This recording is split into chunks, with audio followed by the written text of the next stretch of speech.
இதுவே திமுக அரசோட கையாளாகாத தனத்தை தான் சொல்லுவேன். அந்த ஆளுக்கு எடுத்துக்க கண்மனு இல்ல என்ன பெரிய தேச தலைவரா அந்த ஆளு இல்ல பெரிய தியாகியா? எதுக்கு அந்த ஆளுக்கு கவர்மெண்ட் திமுக ஆட்சியில இப்ப சரியான ஒரு கவர்மெண்ட் வந்து வச்சுட்டாங்கல்ல உனக்கு ஆப்பு. எங்க ஒரு பொண்ணை இந்த அளவுக்கு கொச்சப்படுத்த முடியுமா? அந்த ஆளு நாக்குல நரம்பே இல்லாம பேசிட்டாலே. அந்த ஆளு வீடியோ போடுறதுல அந்த ஹெட்டிங் தம்ப்நெயில் எல்லாம் பாருங்க, விபச்சாரி அப்புறம் என்ன கண்ணகியா அந்த மாதிரி. அது மட்டும் இல்ல நம்மளோட சிஎம் அவர்களையும் திரிஷா அவர்களையும் இந்த மாதிரி விபச்சாரி அப்புறம் உள்ளாடையோட நம்ம சிஎம் அவர்களை வந்து சித்தரிச்சு அதெல்லாம் இவ்வளவு ஒரு கேவலமான விஷயம். இதெல்லாம் உண்மையிலே ஜேர்னலிசம் படிச்சுட்டாரா? அதை முதல்ல செக் பண்ணுங்க. நீங்க அந்த சர்டிபிகேட்டை வாங்கி காமிங்க. முதல்ல அதை வந்து பப்ளிக்கு தெரியப்படுத்துங்க. உண்மையிலே அந்த ஜேர்னலிசம் படிச்சுட்டாரா இல்லையான்னு தெரியணும். இப்படி கலவரத்தெல்லாம் உண்டு பண்ணிட்டு இருக்காரு இந்தியாவுக்குள்ளேயே. எனக்கு தெரிஞ்சு உண்மையிலே அவர் வந்து ஒரு இந்திய பிரபஞ்சியா இல்ல அம்சா மாதிரி மாறுவேடம் போட்டு இருக்காரு. அது கொஞ்சம் தரவா செக் பண்ணுங்க. மேடம் வணக்கம். மேடம் வணக்கம் சார். மேடம் இன்னைக்கு நம்ம எதை பத்தி பார்க்கலாம் அப்படின்னா, வாடகை வாயன், ஊடக புரோக்கர், அதுக்கப்புறம் ஆபாச நாயகன், இப்படி எல்லா அடைமொழியும் சொல்லி கூப்பிடலாம்.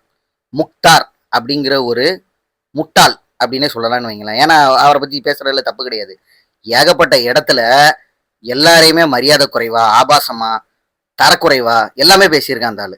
சரிங்களா? ஸோ இந்த ஆளு இன்னைக்கு கைது செய்யப்பட்டிருக்காரு தமிழக காவல்துறையால. இதை பற்றிய உங்களுடைய தகவல் என்ன மேடம்? ஃபர்ஸ்ட் ஆஃப் ஆல் அனைவருக்கும் வணக்கம். எல்லாரும் நமக்கு வந்து நல்ல ஒரு ஆதரவு கொடுக்குறீங்க, ரொம்ப நன்றி. ஸோ இப்போ நம்ம விஷயத்துக்கு போகலாம். முக்தார் அப்படிங்கிற ஒரு நபர் வந்து பயங்கரமா ஒரு பிரபலமான ஒரு ஆளு. அந்த ஆளை தெரியாத ஆளே கிடையாது. ஏன்னா அந்த அளவுக்கு கேவலமா ஒரு இன்டர்வியூலாம் எடுப்பாப்புல. ஒவ்வொருத்தங்களையா கூப்பிட்டு, அதாவது அவங்கள கூப்பிட்டு கலாய்ச்சி அவங்க வாயாலேயே அவங்களோட கட்சியை வந்து கேவலப்படுத்தி எடுத்து அந்த மாதிரி கொஞ்சம் இது பண்ணி விடுவாரு. அது என்ன விடுவாரு அந்த ஆளு. அப்புறம் அந்த மாதிரி நிறைய விஷயங்கள் ஒவ்வொருத்தரையா டேமேஜ் பண்ணி பயங்கரமா பேசிட்டு இருந்தாப்புல. இப்ப ரீசெண்டா ஒரு விஷயத்துல மாட்டிருக்காரு. அதாவது நம்ம வந்து இந்த விஷயத்த வந்து போன ஆட்சியிலேயே சொன்னோம். இந்த மாதிரி நம்ம காமராஜர் ஐயாவை வந்து ரொம்ப இழிவுபடுத்தி, அது மட்டும் இல்ல குறிப்பிட்ட ஒரு சமூகத்தவர், அதாவது அவர் வந்து குறிப்பிட்ட சமூகத்தவர்ல எல்லா சமூகத்தவரையும் கேவலமா தான் பேசியிருக்கான் அந்த ஆளு. அதுல வந்து இந்த நாடார் தரப்பினர் அவர்களை வந்து கள்ளநோட்டு அடிக்கிற கும்பல், அவங்க எப்படி வந்து பணக்காரங்களானாங்க இந்த மாதிரிதான் அப்படின்னு சொல்லி வரலாறுல இருக்கு. அப்படி இருக்கு இப்படி இருக்கு. அது மட்டும் இல்ல காமராஜர் அவர்கள் வந்து எந்த அணையுமே கட்டல. அதுக்கப்புறம் வேற என்னது, அவர் வந்து என்ன சொல் கள்ள நோட்டு அடிக்கலாம் ஹெல்ப் பண்ணாரு, வச்சாரு, அவங்க ஜாதியினரை தான் உயர்த்தி விட்டாரு, அப்படி இப்படின்னு பயங்கர அலிகேஷன்ஸ் வந்து நான் சொல்லலப்பா வரலாறு சொல்லுது அப்படின்னு சொல்லி பயங்கரமா பிட்ட போட்டாரு. சோ இதை வந்து நம்ம ஃபர்ஸ்டே கண்டிச்சு நிறைய வீடியோக்கள் நம்ம வெளியிட்டோம். முக்தாரை கைது பண்ணுங்க, தேவையில்லாம அந்த ஆளு வளரிட்டு இருக்காரு, தேவையில்லாம பிரச்சனைகள் வரும். இது மட்டும் இல்ல, நம்ம தென்னகத்துல இப்போ ஜாதிய ரீதியா பல பிரச்சனைகள் வர காரணம் இந்த ஆளுதான் முக்கிய காரணம். எப்படின்னு பாத்தீங்கன்னா, இந்த ஒவ்வொரு சமுதாயத்தவரை கூப்பிட்டு பேட்டி எடுத்து அவங்க கிட்ட இருந்து வாயை கிளறி, நீங்க வந்து அவங்கள பத்தி என்ன நினைக்கிறீங்க, அவங்க அப்படியாமே இவங்க இப்படியாமே, நீங்க என்ன சொல்ல வரீங்க அப்படின்னு சொல்லி அவங்க வந்து ஏதாவது ஒண்ணு ரெண்டு தெரியாம வாய் தவறியோ தெரிஞ்சோ சொல்றேன், வாய் தெரிஞ்சு வந்தா வார்த்தைகளை கூட கட் பண்ணிருக்கணும். ஒரு நாகரிகத்தின் அடிப்படையா ரெண்டு ஜாதிக்கும் பிரச்சனை வருதுன்னு தெரிஞ்சா அவங்க இன்டர்வியூல உளறி இருந்தா கூட ஒரு சமூக நோக்குல என்ன பண்ணிருக்கணும், இதெல்லாம் தேவையில்லாத விஷயங்கள் அப்படின்னு சொல்லி இந்த எடிட்டர்னு ஒரு வேலை இருக்கு, ஒரு ஆள் இருக்காருல்ல, அவர் எதுக்கு இருக்காரு, அவர்கிட்ட சொல்லி தேவையில்லாத விஷயங்களை கட் பண்ணி மக்களுக்கு எது தேவையோ அதை மட்டும் நீங்க கொடுத்துருக்கணும்.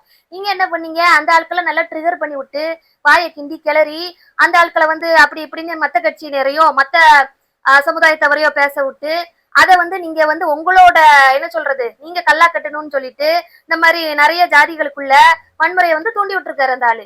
அதன் அடிப்படையில நிறைய விஷயங்கள் வந்து இப்போலாம் நான் முன்னாடி மாதிரிலாம் இல்ல. திருநெல்வேலி வந்து கொஞ்ச நாள் முன்னாடி நல்ல அமைதியா தான் இருந்தது.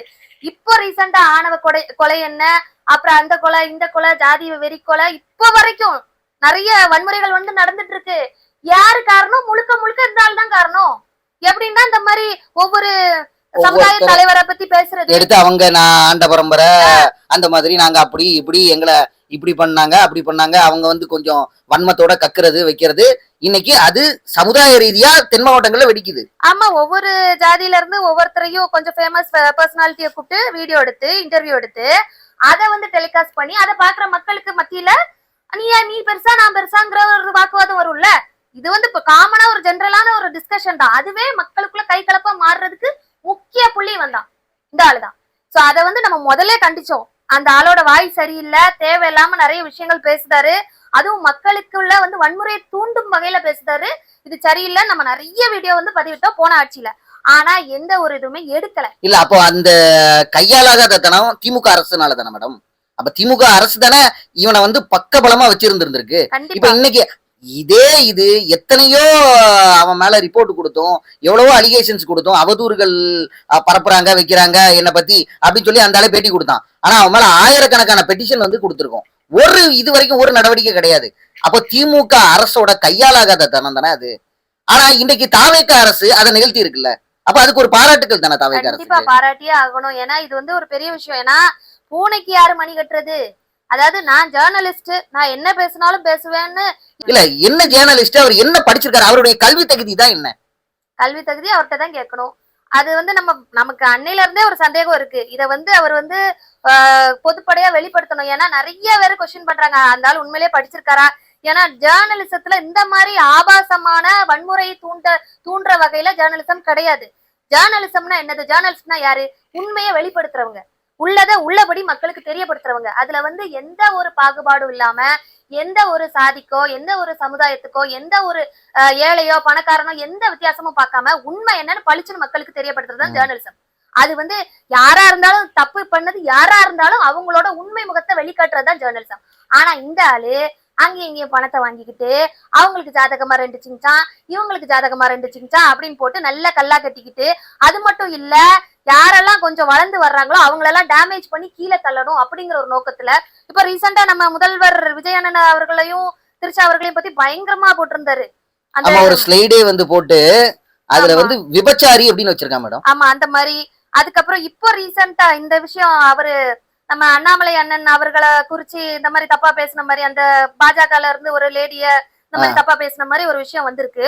சோ இதுக்கெல்லாம் யாரு அந்த அளவுக்கு தைரியம் கொடுத்தா? அப்ப நான் பேசினா என்னன்னாலும் நான் பேசுவேன், நீங்க கேட்டுக்கிட்டு இருக்கணும். அதாவது அதுல அவரோட டைட்டில் எல்லாம் பாருங்க, கஸ்தூரி ஒரு கண்ணகி, இது அந்த ஸ்லைட்லயே இருக்கு. ஆமா பார்த்தோம். அப்புறம் வந்து பாத்தீங்கன்னா தமிழக முதல்வர் விஜய் அவர்களையும் த்ரிஷா அவர்களும் இருக்கிற மாதிரி ஒரு படம். அந்த படத்துல விபச்சாரி அப்படின்னு ஒரு ஸ்லைடு இருக்கு, சரிங்களா? அது போக தமிழக முதல்வர் விஜய் அவர்கள் வந்து உள்ளாடையோட நிக்கிற மாதிரி ஒரு தம்ப்நெயில் இருந்தது. சோ அந்த அளவுக்கு இவனுக்கு தைரியத்தை கொடுத்தது யாரு மேடம்? ஆக்சுவலா அந்த அளவு தைரியம்னா தாவேக்கா வந்து ஆட்சிக்கு வராதுன்னு ஒரு மிதப்புல இருந்திருக்காப்ல. என்னன்னாலும் அடுத்து டிஎம்கே தான் வரும் அப்படிங்கிற ஒரு அசைக்க முடியாத ஒரு நம்பிக்கையில இருந்திருக்காப்ல. சரி சரி. ஏன்னா எப்படியோ ஏடிஎம்கே எல்லாம் கட்சி கொஞ்சம் பலவீனமா இருக்கு, அதனால அடுத்த ஆட்சியும் திமுக ஆட்சி தான் அப்படின்னு பயங்கரமா மிதப்புல. நல்ல வேலைக்கு வரல மேடம், அதுவே ஒரு பெரிய விஷயம். வந்திருந்ததுன்னா முக்தார் தான் முதலமைச்சரா இருந்திருப்போம். கண்டிப்பா கண்டிப்பா. ஏன்னா அவ்வளவு தூரம் அவருக்கு போலீஸ் பாதுகாப்பு எல்லாம் கொடுத்து வச்சிருந்தாங்களே. அதாவது ஒரு பதவியில இல்லாமலே ஒருத்தருக்கு 4 பாடி கார்டுனா, அதுவும் கவர்மெண்ட்ல இருந்து யாரு காசு? யாரு காசு? அதான் சொல்றேன், யாரு அப்ப வீட்டு காசு? அதான் யாரு அப்ப வீட்டு காசு? எவனோ அனுபவிக்கிறது. அம்மா இங்க மாடா ஓடா தஞ்சி வேலை செஞ்சு நம்மளோட வரி பணத்தை எல்லாம் கட்டுறோம். அங்க ஒரு கோட்டு சூட்டு போட்டுட்டு சொகுசா 4 பாடி கார்டு, அங்க போகும்போது இங்க போகும்போது துப்பாக்கி பாதுகாப்போட. அவர் என்ன கிழிச்சுட்டாரு நாட்டுக்கு? எவ்வளவு பெரிய பெரிய அதிகாரிகள்லாம் சாதாரணமா போயிட்டு வராங்க. இந்த ஆளு என்னத்த புடுங்கினாருன்னு சொல்லிட்டு இந்த பாதுகாப்பு நம்ம தான் அந்த வீடியோல கேவலமா கேட்டிருந்தோமே மேடம். அதுவும் இல்லாம இன்னைக்கு வந்து பாத்தீங்கன்னா எந்த பிரச்சனைக்காக இப்ப இவர் வந்து இன்னைக்கு கைது செய்யப்பட்டிருக்காரு? அதான் பாத்தீங்கன்னா நம்ம பிஜேபி உறுப்பினர் ஒரு லேடி இருக்காங்கல்ல, அலிஷா, அவங்கள பத்தி தேவையில்லாம பேசினதா ஒரு இன்டர்வியூல வந்து அவரும் திருச்சி சூர்யாவுமா அந்த நபரும் பேசிக்கிட்ட மாதிரி ஒரு இன்டர்வியூ எடுத்து போட்டிருக்காங்க காணொலி. அதுல பாத்தீங்க அப்படின்னா இந்த மாதிரி அவங்களுக்கு இப்ப ரீசெண்டா பேபி பிறந்திருக்கு போல அந்த லேடிக்கு. சோ அந்த பேபி வந்து ட்வின்ஸா. சோ அதுல ஒரு பாப்பா வந்து அவங்கள மாதிரி இருக்கு, இன்னொரு பாப்பா யார மாதிரி இருக்குங்கும் போது அண்ணாமலை அண்ணன் அவர்களோட போட்டோவை ஏதோ மார்க் பண்ணி இந்த மாதிரி போட்டதா ஒரு விஷயம் பப்ளிக்கா அதை வந்து டெலிகாஸ்ட் பண்ணிட்டாங்க. சோ அதுதான் பயங்கரமா. ஆக்சுவலா நான் என்ன சொல்ல வரேன், இப்போ பேசாமலாம் ஆட்கள் கிடையாது, அங்கங்க இருந்து அவன் இஷ்டத்துக்கு பேசதான் செய்யறான். ஆனா யார பேசுறோம், யாரு பேசுறா அதை வந்து புரிஞ்சு பேசணும். நீங்க எந்த ஒரு இதுல இருக்கீங்க, அவங்க எந்த ஒரு இதுல இருக்காங்க. இல்ல இப்போ இன்னைக்கு வந்து ஒரு ஒரு பெண்ணை வந்து இந்த அளவுக்கு கொச்சைப்படுத்த முடியுமா? இன்னைக்கு ஒரு பொது தளத்துல இருக்கோம், எல்லாரும் இருக்காங்க, யாரும் பெரிய அளவுல எல்லார் மேலையும் வெறுப்புகள் இருக்கதான் செய்யுது. ஆனாலும் கண்டும் காணாம ஒரு ஒரு ஒரு பொது நாகரிகம்னு ஒண்ணு இருக்கு. அதை மெயின்டைன் பண்ணி எல்லாருமே பேசிட்டு போறாங்க. இவன மாதிரி அநாகரிகமா பேசுறவங்கள இன்னைக்கு வரைக்கும் வளர்த்து விட்டுருக்க இந்த திமுக. அதுக்கு என்ன காரணம்? திமுக தான் காரணம். அதுக்கு என்ன என்ன சிம்பிளா சொல்றீங்க? திமுக தான் காரணம். வேற என்ன பண்ண முடியும்? ஆக்சுவலா இப்ப அவங்களுக்கு வந்து எல்லாமே இப்போ ஃபுல்லா டிஜிட்டல் மார்க்கெட்டிங் தான். அதாவது மீடியால யாரு நல்லா ஹைலைட்டா பாப்புலரா இருக்காங்களோ அவங்க உங்களுக்கு பெட்டி மாத்துறாங்க அப்படின்னு ஒரு தகவல் வருது. நம்ம யாருக்கிட்டயும் இதுவரை வாங்குனது கிடையாது. சொல்றேன், அந்த மாதிரி கொஞ்சம் ஃபேமஸ் பர்சனாலிட்டிஸ் கிட்ட கொடுத்து இந்த மாதிரி பேசுங்க, எங்க கட்சிக்கு சாதகம். அதுவும் இவர் வந்து முழுக்க முழுக்க டிஎம்கேன்னு பச்சையா தெரியுது. இப்ப ரீசெண்டா கூட நம்ம இது இன்னொரு விஷயம் என்னன்னா, இவருக்கே 3 பொண்ணுங்க 2 பிள்ளைங்க 2 பொண்ணுங்க. அவ மனைவியோட சேர்த்து 3 பேருன்னு வைங்களேன். வீட்டுல அவங்க வீட்லயே 3 பொண்ணு இருக்கு. அதுவும் இஸ்லாமிய சமுதாயத்தை சேர்ந்த அந்த பொண்ணு தான், அலிஷா அப்துல்லாங்கிற பொண்ணு. அந்த பொண்ணை இவ்வளவு கொச்சைப்படுத்தி இவ்வளவு கேவலமா எல்லாம் பேசியிருக்க வேண்டாம். ஒண்ணு. 2வது, சரி இப்ப இதே இது வந்து மத்தவங்க எல்லாரும் இவர் வீட்லயும் இஸ்லாமிய பெண்கள் தானே இருக்காங்க. இதை தவறா பேசினாங்கன்னா இவரோட மனசு எந்த அளவுக்கு பாதிக்கப்படும்? அப்ப அதை ஏன் இவரு அதை உணரல? இதுல நான் என்ன சொல்ல வரேன், இப்போ வந்து அவங்க வந்து பிஜேபில இருக்கிறனால கட்சி ரீதியா அவங்க ஆக்ஷன் எடுத்தாங்களா, அந்த மாதிரிதான் ஒரு தகவல் வருது. அவங்க கொஞ்சம் இது பண்ணி மூவ் பண்ணி ஆக்ஷன் எடுத்தாங்கன்னு. அப்போ அந்த லேடியும் ஒரு இஸ்லாமிய பெண்மணிங்கும் போது இஸ்லாமிய இயக்கங்களும் இதுக்கு எதிர்ப்பு தெரிவிச்சிருக்கணுமே முக்தருக்கு. ஏன் முக்தருக்கு சப்போர்ட் பண்றீங்கன்னு தான் நான் கேக்குறேன். அதாவது உங்களோட மதம் இருக்கட்டும், அதுக்குன்னு உங்க மதத்துல யாரா இருந்தாலும் நீங்க வந்து அப்ரிஷியேட் பண்ணுவீங்களா என்ன? சோ அதனால தப்புனா நீங்க வந்து தட்டி கேட்கதான் செய்யணும். ஏன்னா உங்களோட மதத்துல உள்ள பெண்மணியை அவர் அவதூறா பேசியிருக்காரு. மத்த இதுனா கூட சரி நீங்க கேஷுவலா போறீங்கன்னு இருக்கலாம். உங்களோட மதத்துல உள்ள பெண்மணிய அவ்வளவு தூரமா ஆபாசமா கொச்சையா பேசியிருக்காரு. அதை எப்படி இஸ்லாமிய சமூகங்கள் வந்து என்ன இவன் இஸ்லாமிய அப்படிங்கிற ஒரு இதெல்லாம் இவனுக்கு கிடையாது மேடம். இவன் வந்து ஒரு புரோக்கர். இவன் வந்து நீங்க பாத்தீங்க அப்படின்னா கட்சி ரீதியான புரோக்கர். இப்போ இன்னைக்கு நான் ஒரு 5 லட்சம் ரூபா கொடுத்து இவரை பத்தி பேசுங்க அப்படின்னா இவன் பேசுவான். புரியுதா உங்களுக்கு? இவன் வந்து ஒரு புரோக்கர். அதனால இவனை வந்து அந்த ஒரு இதெல்லாம் பண்ண முடியாது. இப்போ நீங்க இன்னைக்கு ஜேர்னலிசம் படிச்சிருக்கீங்க, நம்ம எல்லா இடத்துலயும் சொல்ல முடியும். நீங்க இன்னைக்கு ஜேர்னலிசம் படிச்சிருக்கீங்க. நிறைய பேர் இதே மாதிரி வலையொலி நடத்துறவங்க அவ்வளவு பேருமே ஜேர்னலிசம் படிச்சிருக்காங்க, படிச்சுட்டு பேசுறாங்க. இன்னைக்கு ஒண்ணுமே இல்லாம நிறைய பேர் வந்துட்டு அப்படி இப்படி நான் பெரிய ஜேர்னலிஸ்ட் அப்படின்னு சொல்றதெல்லாம் எனக்கு எந்த அளவுக்கு எடுத்துக்கணுங்கிறதுலாம் எனக்கு தெரியல.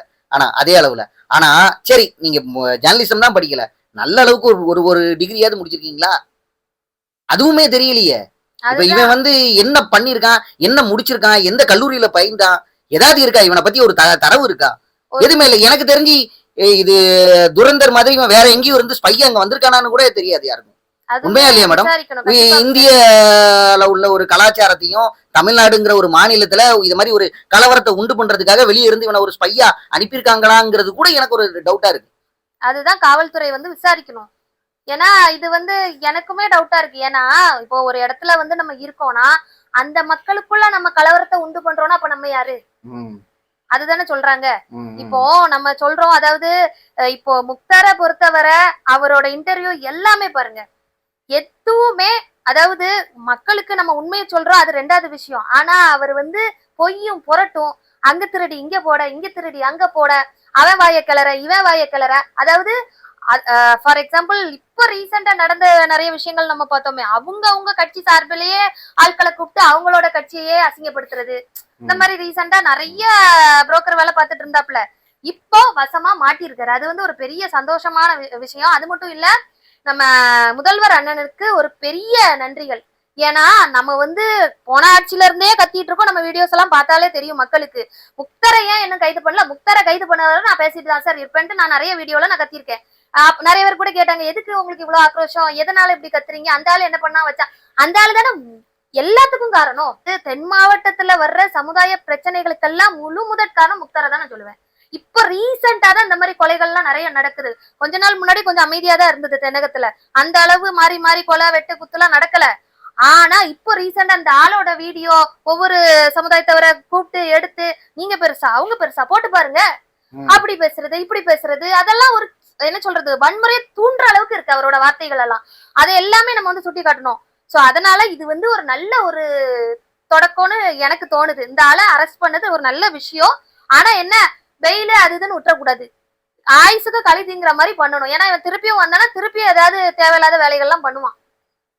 நேரம் பயனுள்ள தகவல்ல பகிர்ந்ததுக்கு நன்றி மேடம். நன்றி.